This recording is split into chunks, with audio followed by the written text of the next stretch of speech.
Darjeeling north Bengal ট্যুরের second day. সকালবেলায় ঘুম থেকে উঠে আমরা কয়েকটি সুন্দর সুন্দর সেলফি তুলে নিই। প্রত্যেক হোমস্টের চারিদিকটা ছিল অপূর্ব সুন্দর।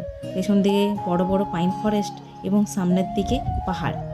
দেখলেই যেন মনে হয় এক অপূর্ব জায়গায় চলে এসেছি। স্বস্তিক হোমস্টের সমস্ত ডিটেলস আমার আগের ব্লগে দেওয়া আছে, আপনারা চাইলে আমার আগের ব্লগটি ফলো করতে পারেন এবং আমি এই ব্লগে সেই ব্লগের লিঙ্কটা আমি দিয়ে দেবো। আপনারা সেই লিঙ্কটাকে ক্লিক করে অবশ্যই সমস্ত ডিটেলস পেয়ে যাবেন। এই স্বস্তিক হোমস্টের রুম এবং ব্যবস্থাপনা, খাবার দাবার সমস্ত কিছু কিন্তু খুবই সুন্দর। আমাদের তো খুবই ভালো লেগেছে, আপনারা গেলে অবশ্যই এখানে থাকবেন।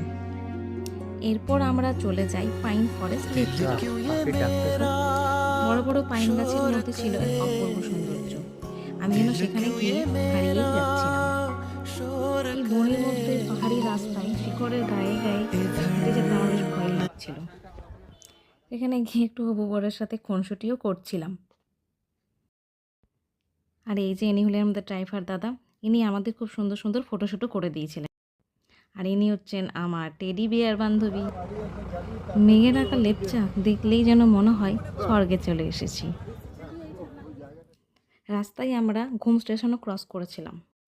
এরপর আমরা পাহাড়ি রাস্তা মেঘের মধ্য দিয়ে চলে যাই লামাহাট্টা ইকো পার্ক।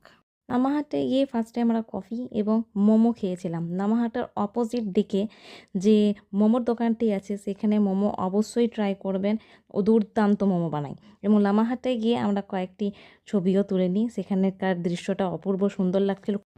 এরপর আমরা রাস্তায় সুন্দর সুন্দর টি গার্ডেন দেখতে দেখতে আমাদের নেক্সট ডেস্টিনেশন যেটা হচ্ছে নামবাংগের উদ্দেশ্যে বেরিয়ে পড়ি।